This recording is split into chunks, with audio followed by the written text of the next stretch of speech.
All right, so hey folks, my name is Dale Davidson. They call me the VA guy. Thank you for tuning in to us today. We really do appreciate that. So hey, look, if you like what we're doing here on the channel, please hit that like button and that subscribe button.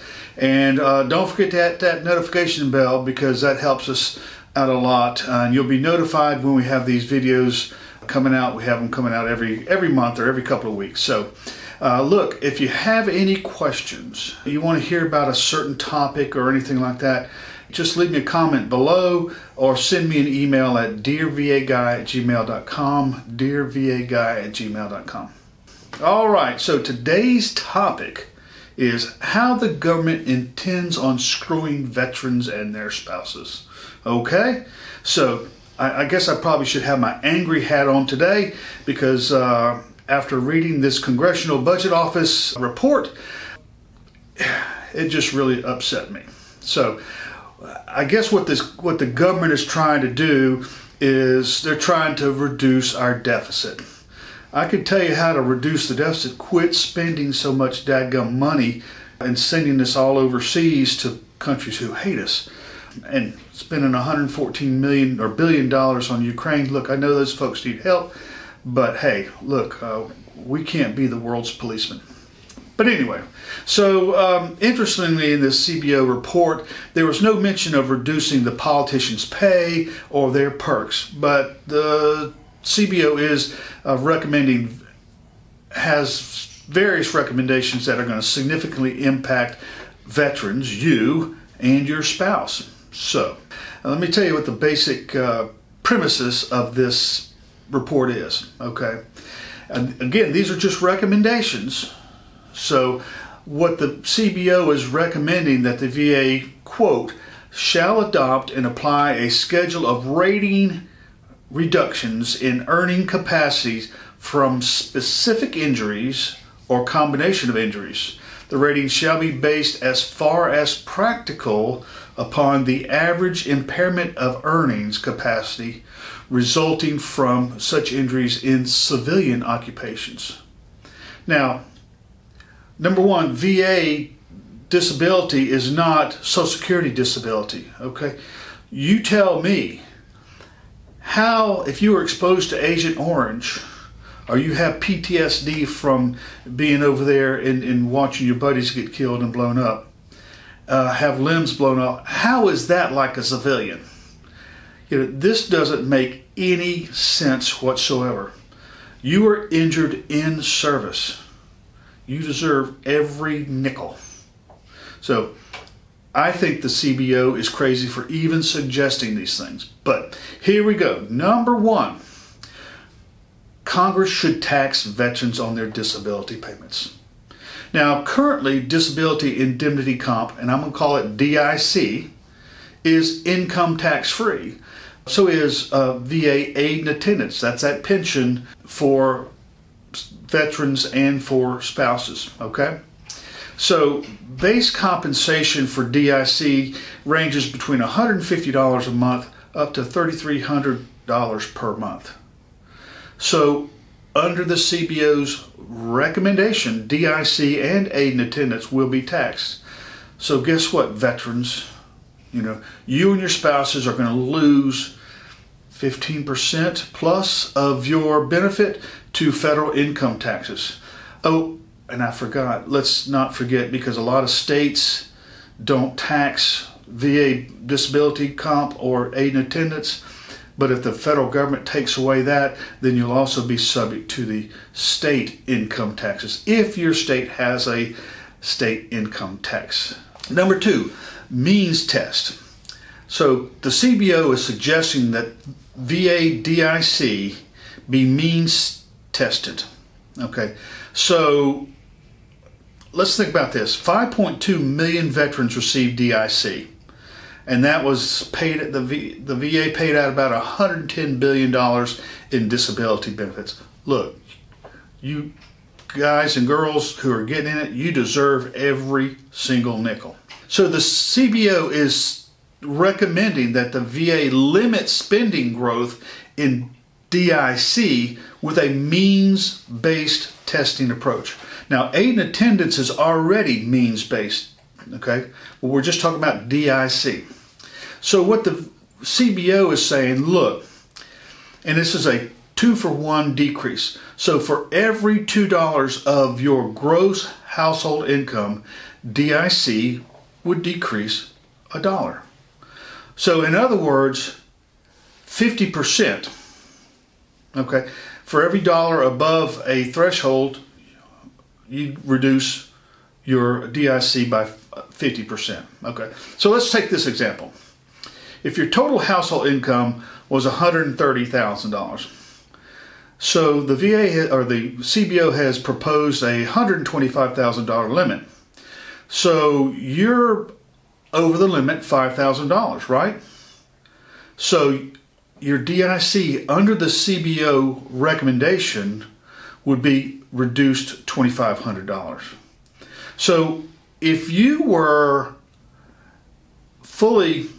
you had at 100% and you were making that $3,300 a month in DIC, or being paid that, your benefits would be reduced $2,500. Just think about that.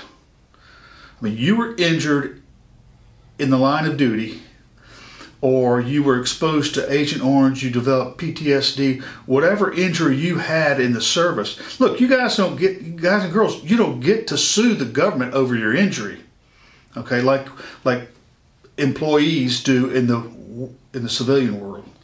You're dependent upon this DIC for your livelihood, to pay your bills, and here they are trying to cut it. So let me tell you what total household income is defined as under the CBO's recommendation. That's all your household income. That's your wages, your spouse's wages, your salaries, all your salaries of whoever's under your household, Social Security, unearned income, investment income, and withdrawals from retirement accounts such as an IRA or a 401k. It's very possible under the CBO recommendations that even if you had a service-connected injury disability, that you couldn't qualify because your household income exceeds the applicable limits. Now, I'm just saying that is not fair, period. So currently there's no financial qualification for DIC. There's no means-based. Because you were injured in service, you get it. No questions asked. Okay? So if you were injured, let's say exposed to Agent Orange, and you have a presumptive disability, it shouldn't matter what your household income is, because guess what? It's the government's fault that you were exposed to Agent Orange and that you contracted whatever the presumptive disability is, maybe some kind of cancer. So you have a personal injury here because you were exposed, or you were over in Afghanistan or Iraq or wherever, and you were exposed to all those burn pits. You were exposed. It's not your fault. You were serving. So it's the government's fault that you were exposed and contracted these presumptive conditions. Look, as a veteran, you can't sue the government for your in-service injuries like you can in the civilian world. So it's just not fair. And this is one of the worst recommendations I have seen coming out of the government. Number 3, reduce and eliminate individual unemployability payments. Now, recall in previous videos that we had, there's 2 criteria. You've got to be rated between 60 and 90% disabled, okay? And the VA has got to determine that you can't maintain what they refer to as substantial gainful employment because of the severity of your service-connected disability. So a lot of veterans, they may be in the 60 to 90 range, but because of their rating, they can't get to the 100%. So this individual unemployability gets them to the 100% a lot of times. So under the CBO recommendation, they have 2 alternatives, okay? So the VA would stop making individual unemployability payments to veterans age 67 years of age or older, okay? And what they're doing is they're tying this to the retirement age for individuals for Social Security benefits if you were born after 1959. So they're trying to closely resemble retirement age with Social Security benefits. Okay. Now this proposal would apply to both current and prospective recipients. So when you reach age 65, all VA disability payments would revert to the amount associated with your rated disability level. So if you're at 60% and you had individual unemployability, when you turned 67, you'd lose that individual unemployability and go back to the 60%. That's crazy. You need that money to live on, and you earned it. There's going to be no new applicants. If you're over the age of 67, you can't apply for individual unemployability. Okay? So again, what's the reason? They're just trying to cut expenses, and they're doing it at the expense of veterans and spouses of veterans. Even though you were disabled and injured in the service of your country. Number 4. So the CBO recommends that the VA reduce disability benefits for older veterans. So by law, VA disability ratings are to be based upon, as far as they can, on the average earnings that veterans would be expected to lose given the severity of their service-connected medical conditions or injuries. Okay, these ratings are not dependent upon whether a particular veteran's condition reduced the person's injuries. Okay, disability compensation is not means-based right now, but that could change under the CBO's recommendation. So what the CBO in this recommendation is saying that after you reach Social Security age, full retirement age, your disability payments would continue at the same level.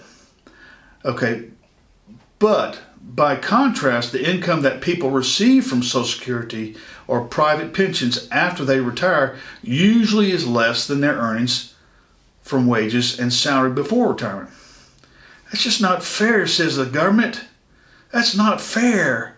That veterans are getting more than somebody in the civilian world because they retired, and the civilian retired, and they're now taking a cut in pay where the veteran who's disabled, had a service-connected injury, was exposed to Agent Orange, or had PTSD, or had limbs blown off. But that's just, I understand that they're injured and disabled, but it's not fair that they have more money than the civilians.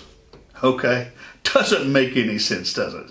So, CBO says, under this option, veterans who start receiving disability comp in 2024, that's next year, or later, would have those payments reduced by 30% at age 67. Again, they're tying it to the Social Security retirement age for people born after 1959. Okay? So your Social Security and pension benefits would be unaffected by this option. Okay?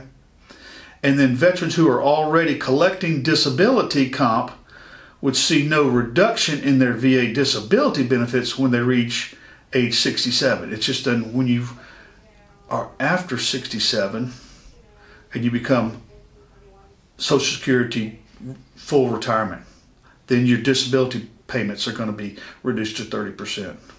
Or reduced not to 30, but by 30%.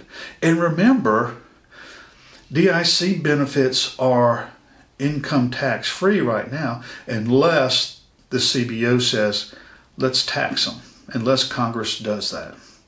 So look, our senior veterans and their spouses already have a hard time living on a fixed income, and with inflation at 6.4%, gas at $3 a gallon, CBO says let's just go ahead and kick them while they're down.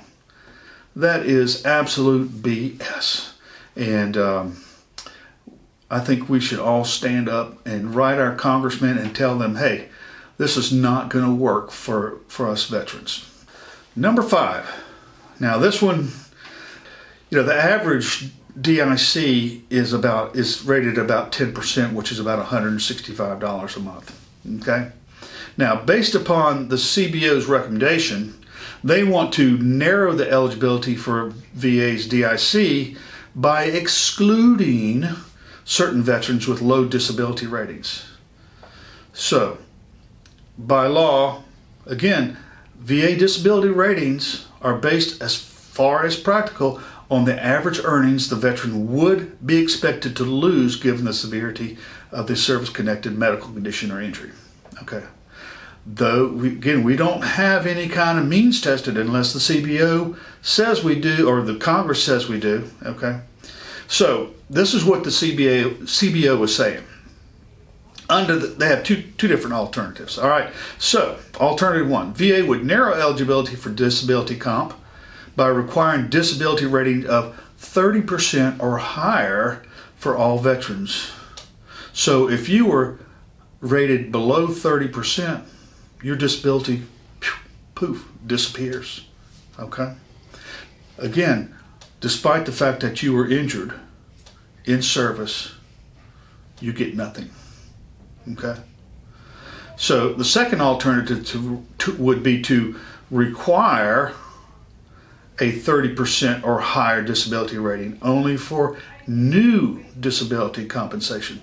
So if you're currently at 10 to 20%, you're kind of grandfathered in, but anybody coming in after you, if they don't get a rating of at least 30% or more, they won't get any kind of disability comp. So let me get this straight, you pencil pushing geeks. So our men and women who sacrifice so much for this country and who were injured during their service may not get any disability if their ratings don't exceed 30%. That's what the CBO is saying. So here are my thoughts. This is a letter to the CBO. So, dear CBO, so instead of taking away benefits and making it hard on our veterans and their spouses, why don't you guys focus on preventing fraud and abuse in Medicare and Medicaid? Hey, prevent fraud and abuse of government funds. Oh, kind of like that $140 million construction of an 800-room luxury hotel in Broward County, Florida. Oh, complete with a 30,000 square foot pool and a rooftop bar and 11,000 square foot spa and fitness center. Why? Those were all COVID funds supposed to be going for COVID prevention or whatever, and they built a dadgum hotel with it. Why? Okay? Quit maintaining 77,000 square feet of empty federal office buildings at a cost of $1.7 billion, that's billion with a B, dollars per year. Quit subsidizing businesses. Let them stand on their own, like let the free New York Staten Island ferry stand on its own. I mean, it cost us $70 million a year. And P.S., a note to our politicians and bureaucrats. My wish for you, instead of your congressional salaries and all your perks that you get, my wish for you is that you'd get paid the $165.32, which is the average DIC benefit that our injured veterans receive annually. So in conclusion, folks, you can see I got a little heated in this because I'm very passionate about this. I think the CBO is just dead wrong. I probably said some things I shouldn't have said, but it's coming from my heart. So, folks, thank you for tuning in today. If you like what we're doing here, if you learned something new, hit that like and subscribe button and the notification bell. Again, that really kind of helps us out a lot. It tells us where we're going, if we're going the right direction for you. Let your friends and family know about this particular video. Call, write, email, put a sign in your whatever you got to do. Don't let the CBO or don't let Congress adopt any of these recommendations to reduce your benefits or to cause your benefits to be taxable. Let your voices be heard. So look, if you need help with your DIC claim, or you have any topics you want to discuss, want me to discuss, leave me a comment below, or of course you can email me at dearvaguy@gmail.com. So to all of you, you veterans, thank you for your service. To the spouses of veterans, thank you for keeping the home fires burning. For those currently serving our country and their spouses and partners, a big, big thank you for protecting us and our way of life. So today, I want each of you to go out in today's messed up world, confident with your head held high, a smile on your face, and go out and make a difference in somebody's life. So until next time, be blessed.